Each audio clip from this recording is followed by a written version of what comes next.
Tout le monde parle soudainement du Monténégro. Pendant des années, il restait dans l'ombre de son grand voisin, la Croatie. La même côte, moins de monde, beaucoup moins d'agitation. Mais il s'avère que ce qui lui manque en taille, il le compense largement par sa beauté naturelle. C'est un endroit rempli de montagnes à couper le souffle, d'eau cristalline de l'Adriatique et de vieilles villes, qui semblent tout droit sorties d'un conte de fées. Avec toute l'attention nouvelle qu'elle reçoit, j'ai décidé de venir voir par moi-même ce qui rend le Monténégro si spécial.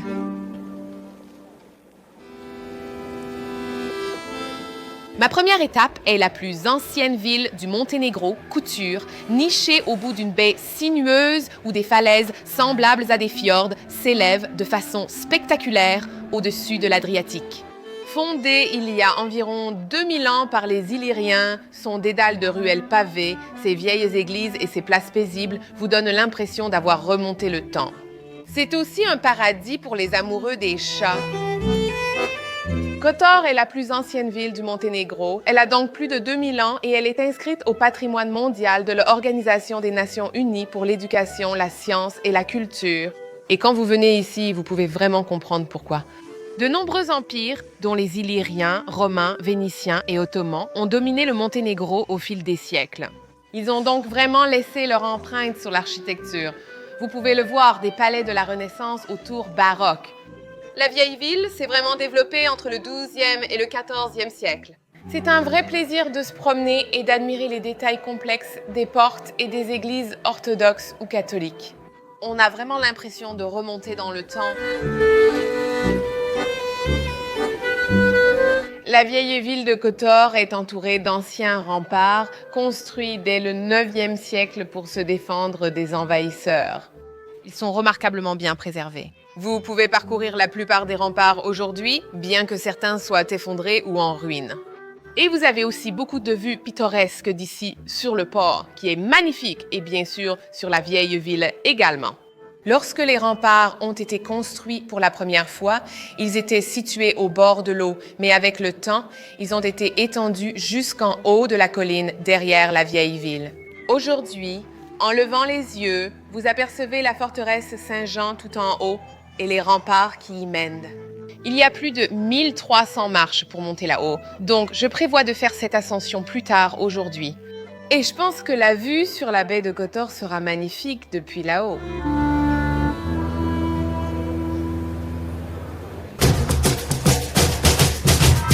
Le port de Kotor attire désormais les amateurs de yachting qui amarrent leurs yachts dans cette baie pittoresque.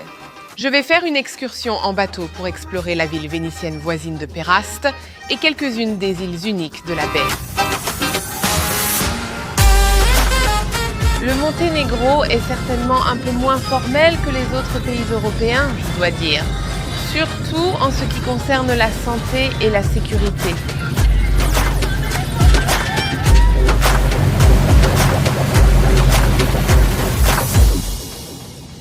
D'accord, je suis arrivée à la ville de Péraste, tout juste. Ce type est un peu fou, ce conducteur de bateau. Bref, j'ai l'impression d'être passée dans une machine à laver, mais je suis arrivée entière. C'est ça le plus important. Alors allons explorer cette ville. La ville de Péraste est incroyablement ancienne. Elle a plus de 1000 ans, mais elle a vraiment pris de l'importance et du prestige pendant la domination de l'Empire vénitien. En me promenant le long du front de mer et en découvrant cette ville, j'ai vraiment l'impression qu'un morceau de Venise a flotté et s'est retrouvé ici, descendant l'Adriatique. Surtout quand on regarde l'architecture, il y a tellement d'églises et de grands palazzi. Certains ont même été rénovés en hôtels et en musées. Mais on ressent vraiment cette atmosphère d'une époque où cette ville était très riche et très puissante.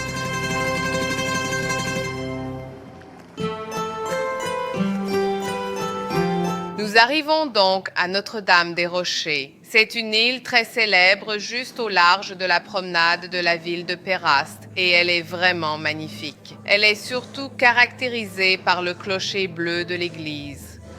C'est juste une toute petite île qui flotte dans l'Adriatique. En fait, c'est la seule île artificielle de l'Adriatique. Juste en face se trouve l'île Saint-Georges, qui a aussi une petite église. Une légende intéressante raconte comment Notre-Dame du Rocher, cette petite île où je suis, est apparue. Il y a des siècles, des pêcheurs et marins ont aperçu ici une apparition de la Madone et de l'enfant. Alors, ils ont commencé à jeter des pierres exactement à cet endroit, jusqu'à ce que cela devienne l'île que vous voyez aujourd'hui. Des siècles plus tard, une chapelle fut bâtie ici. La sainte patronne protège ainsi marins et pêcheurs jusqu'à aujourd'hui. Le Monténégro me semble vraiment être une terre de mythes et de légendes. Et il y a une sorte de magie féerique dans cet endroit que j'aime vraiment.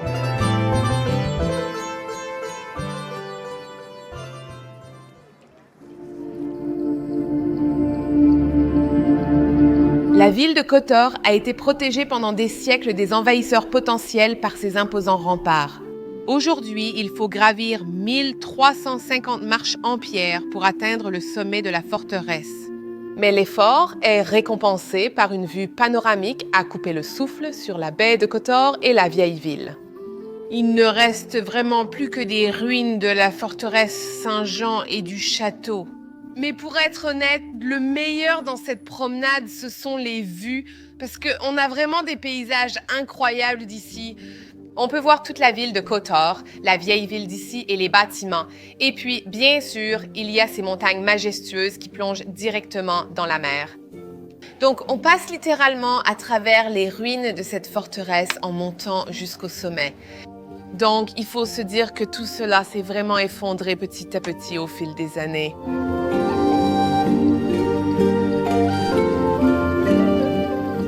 Je suis pratiquement arrivée au sommet et la lumière est rapidement tombée, mais c'est magnifique parce que toutes les lumières commencent à s'allumer dans la ville en bas.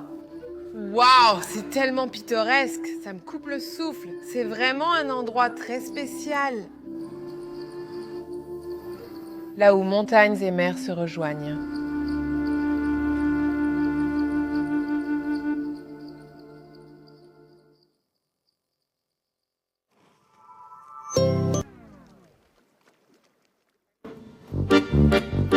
Le système de bus du Monténégro ne sera sans doute jamais récompensé pour sa ponctualité. C'est une façon délicieusement chaotique mais très fiable de parcourir la côte de ce petit joyau des Balkans.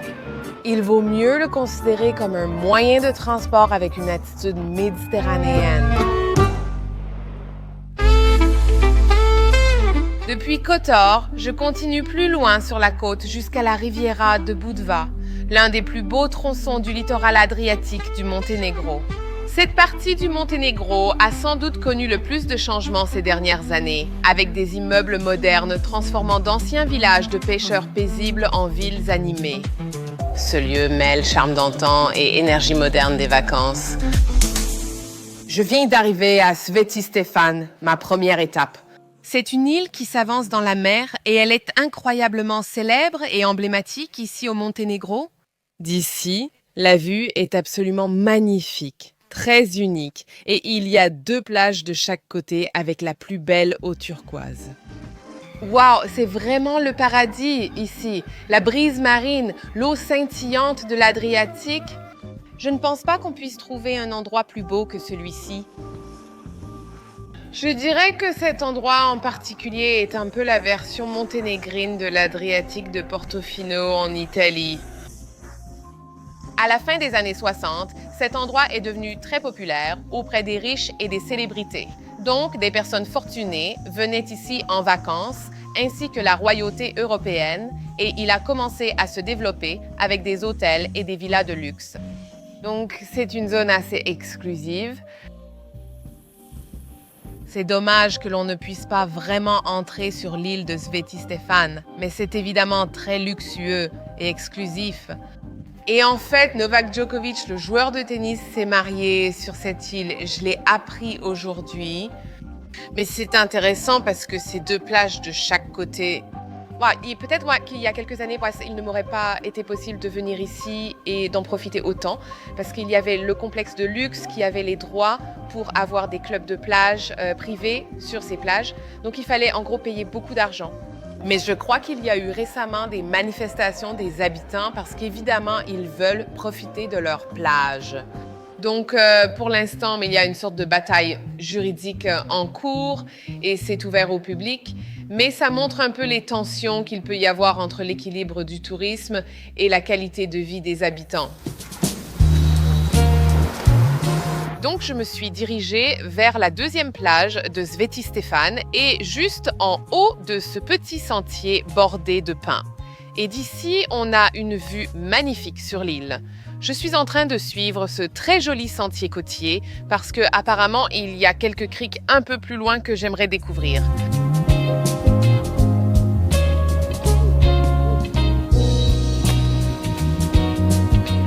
Voici la première crique sur laquelle je suis tombée, qui s'appelle la plage du Roi, et elle est vraiment magnifique. Je vais continuer parce que je veux atteindre la plage de la Reine, qui je pense se trouve juste de l'autre côté du parc là-bas, et elle a vraiment l'air incroyable. Toute cette végétation, toute cette verdure, c'est tellement... Est-ce que c'est du poulpe? Tu viens du Monténégro? Tu es d'ici? Tu pêches beaucoup? Oui. Des poulpes? Poulpe. Y a-t-il beaucoup de poulpes dans la mer? Oui. Oui. Oui. Tu manges? Tu vas le manger? Salade de poulpe? Oui. Eh bien, profite de ton... D'où viens-tu? Londres. Oui. Mais oh, le Monténégro est tellement beau. C'est vrai. C'est magnifique. La mer, le soleil, les montagnes et la nourriture. La nourriture est très bonne. Oui. Que pensez-vous des touristes? Ou trop? Pas trop. Pas trop. Pas trop. Bien. Une bonne quantité de touristes, oui? Oui. Ah, t'as une belle vie, une très belle vie. C'est très beau. D'accord. Eh bien, profite de ta pieuvre. Profite bien. Au revoir. Salut. Eh bien, c'est vraiment agréable de rencontrer les habitants ici et de découvrir ce qu'ils pensent du boom du tourisme. Mais aussi de voir comment il vit vraiment comme un local. Vous savez, il va tranquillement dans la mer et chasse sa pieuvre pour la manger. Ce n'est pas une mauvaise vie. D'accord, je suis définitivement arrivée au paradis.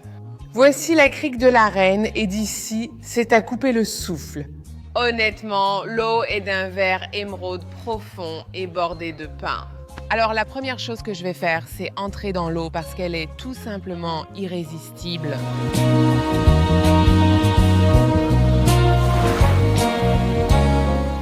Ça fait tellement de bien d'entrer dans l'eau. Franchement, c'est tellement rafraîchissant. Et nous sommes en octobre maintenant, donc il ne fait pas si chaud. Ce sont surtout des locaux qui en profitent ici. Je veux dire, qui aurait cru que les plages monténégrines étaient aussi belles?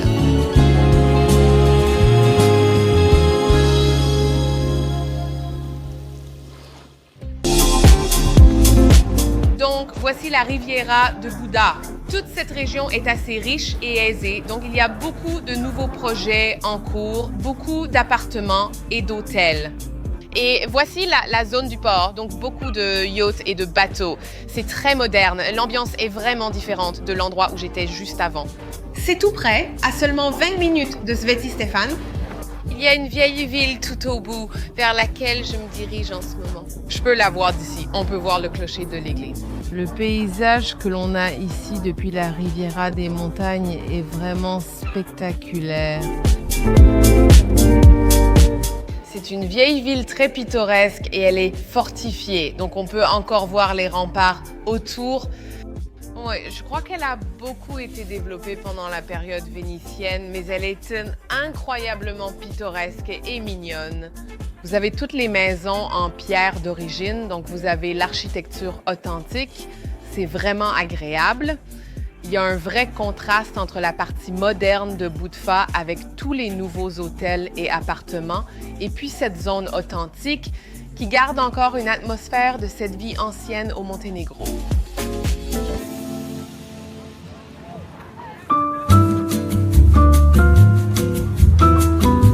Je termine ce qui a été une journée absolument fabuleuse dans un restaurant en bord de mer le long de la Riviera de Budva, en savourant un verre de vin blanc local bien frais, mon préféré.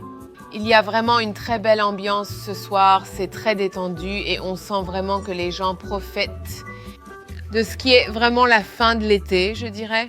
Et bien sûr, Quoi de mieux à manger quand on est au bord de la mer que des fruits de mer frais?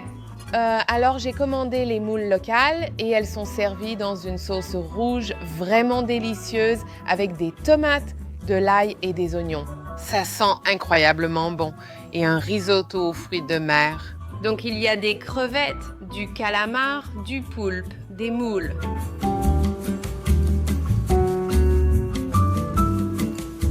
Les moules sont divines. Elles sont tellement fraîches, c'est incroyable. Je vais goûter un peu de ce risotto parce qu'il a l'air délicieux. Les saveurs sont parfaites. Je crois que je n'ai pas pris un seul repas ici au Monténégro sans avoir 1 ou 2 chats près de ma table. Ils me regardent tristement car ils veulent goûter la nourriture. Ils sont malins et adorables. C'est difficile de dire non. Quelle belle soirée.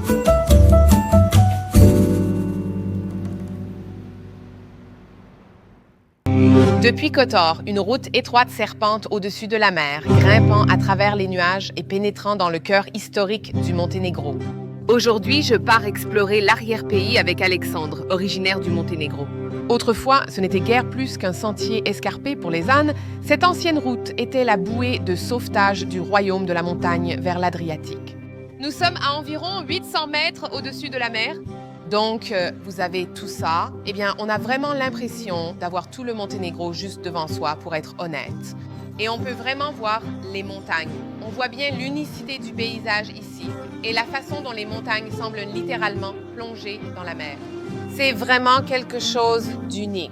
À mesure que l'on monte, le paysage change complètement. Une étendue accidentée de collines rocheuses, de buissons clairsemés et de vieilles fermes dispersées. Les montagnes sombres et imposantes qui entourent ce bassin sont ce qui a donné son nom au Monténégro. La vie dans les montagnes se déroule aujourd'hui comme il y a un siècle. Très rustique. Salut. Allons rencontrer cette femme et découvrir ses produits locaux ici. Bonjour. Bonjour. Salut. Donc tout ce jambon cru lui appartient? Waouh! Regarde-moi ça. Depuis combien de temps elle en fait? Oui. Depuis combien de temps elle fait du pchut? Tu sais, depuis la maternelle, Depuis qu'elle est toute petite? Qu'est-ce qu'elle dit? que tu ressembles à la reine Milena. Oui. Reine Milena. Oh, c'est la reine. Et le... Roi Nicolas et reine Milena. du Monténégro? Oui. Oh, le Monténégro. Et... Négos. Le Négauche? Négos. Négour. Ils étaient des membres de la royauté du passé. Du passé. Donc, ce sont tous ces produits qu'elle fabrique? Du miel, des noix. Oh, et voici toutes ces liqueurs. Non, ce n'est pas de la liqueur, c'est la rakija, notre boisson nationale. C'est très fort. Très fort, oui. Tu deviens ivre. Un shot, c'est bien avant le repas. Peux-tu lui demander ce qu'elle aime dans le fait de vivre au Monténégro? Elle dit qu'elle doit aimer car elle est née ici comme elle. Elle est née ici? Tu peux essayer le prosciutto. D'accord, oui. Elle a... C'est l'hospitalité typique monténégrine. Oui, typique du Monténégro. Dis que tu es un étranger, un touriste, ils feront quelque chose comme ça. Oh non, elle va m'énerver, ça promet. Est-ce que ça guérit toutes les maladies? Certaines personnes disent ça. Tout. D'accord. Davai, À la vôtre. à la vôtre, à la vôtre. Oh là là.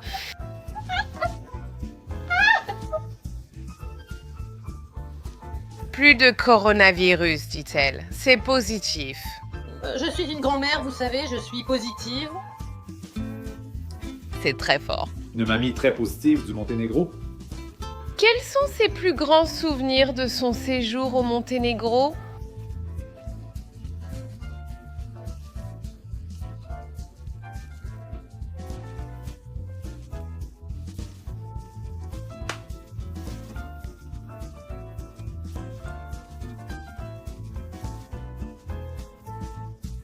À propos de notre ancien pays, la Yougoslavie, c'est la meilleure période de sa vie. Pourquoi? Parce que c'est la meilleure période. Je pense que c'est parce qu'elle était jeune à cette époque. Les usines étaient ouvertes. Tout allait bien. Les seniors apprécient souvent l'époque communiste. D'accord. Santé.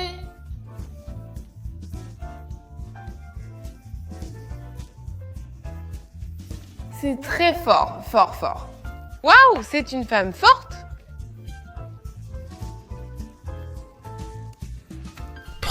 Très bon, très bien. Ah d'accord, donc ce sont les animaux? Waouh. C'est la maison. Oh, c'est sa maison. Quelle vie. Regarde toutes ces grappes de raisin. C'est ici qu'elle fait son prosciutto. Elle est vraiment adorable. Elle veut tout nous montrer. J'adore à quel point tu es enthousiaste comme elle. Elle va nous montrer comment ils font le prosciutto. C'est un cochon. Oui. Oh mon Dieu. Tête de cochon. Et c'est elle qui fait tout ça. C'est elle qui l'a fait. Chaque vache dans ce village. Pour les touristes. Waouh! Comment appelle-t-on ce genre d'endroit? Là où les vaches sèchent pour le feu. Frire? Feu. Feu. Combien de temps restes-tu ici? Ah, 1 ou 2 ans. À 2 ans, c'est mieux. C'est vraiment fou. Oh, tes mains! Les mains de quelqu'un qui travaille très dur. Oui, merci. Ce qu'elle dit, c'est qu'elle a travaillé pendant très longtemps. Merci. Merci pour le prosciutto. Merci. Elle est adorable et très gentille. Elle pourrait être ma grand-mère monténégrine. Eh ben, c'est gentil, je pense.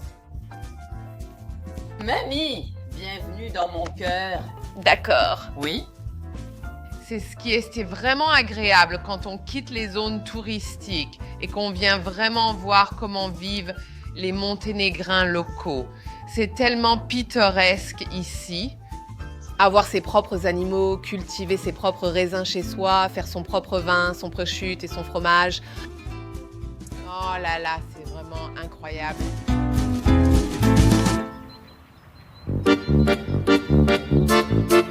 La culture de la vigne au Monténégro est ancienne, la vinification remontant à la période illyrienne.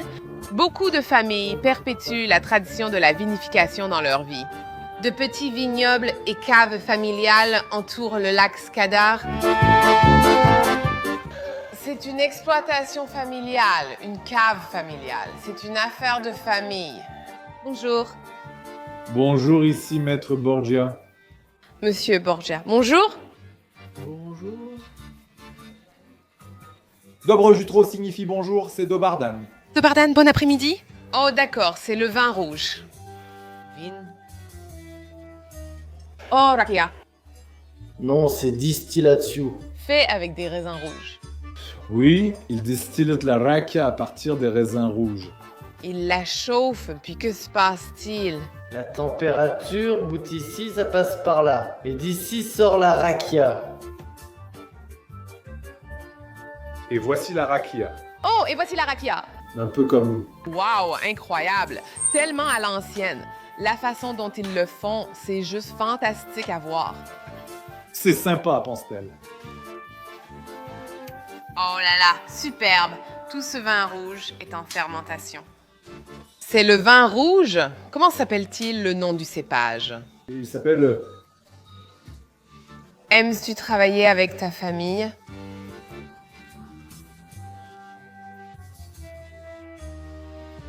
C'est une tradition pour moi. Mes ancêtres faisaient cette activité, mais nous voulons préserver la tradition en créant quelque chose d'original qui nous plaît. Très bien, incroyable. Oh, c'est trop cool. Alors, ils ne les ont pas récoltés? Menthe? Mon Dieu! Oui, ça sent tellement bon. Ce sont des raisins blancs, les raisins blancs. Ceux-ci sont jaunes. C'est pour manger. C'est pour manger.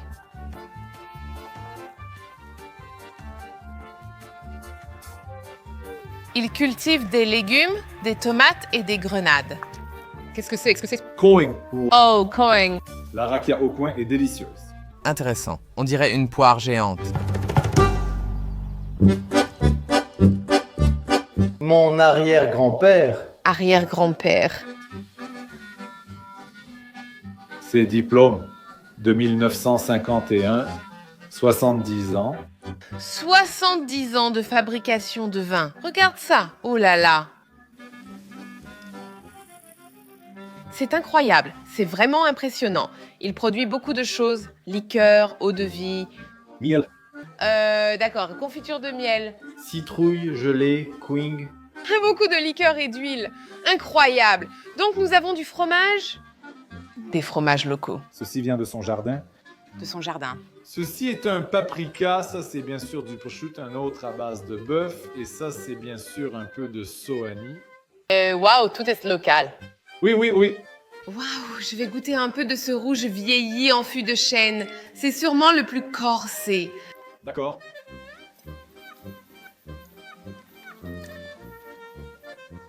C'est très bon, très doux et corsé. Tu aimes le vin? Non, non, je bois juste de la bière, surtout la bière allemande. Je pense que la bière allemande est la meilleure, la bière épicée. Tu es vraiment du Monténégro? Oui, à 100%, mais j'aime la bière allemande. Ceci est le prosciutto traditionnel.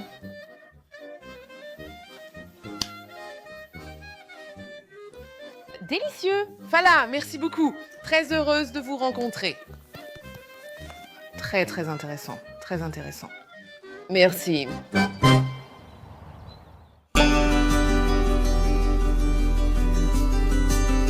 Je ne savais pas vraiment à quoi m'attendre en venant au Monténégro, mais ce que j'ai découvert m'a complètement surprise.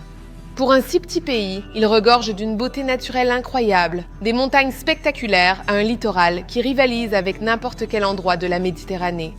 Sur le papier, c'est l'une des nations les plus récentes d'Europe, mais son histoire remonte à des millénaires. Les habitants sont fiers de leurs traditions et ravis de les partager avec les nouveaux venus. Les paysages semblent intacts, la culture est riche, et je sais que je n'ai fait qu'effleurer la surface de tout ce que ce magnifique pays a à offrir. On comprend aisément pourquoi le Monténégro devient rapidement une destination incontournable. Alors si vous y pensez, allez-y maintenant, tant qu'il ressemble encore à un petit trésor caché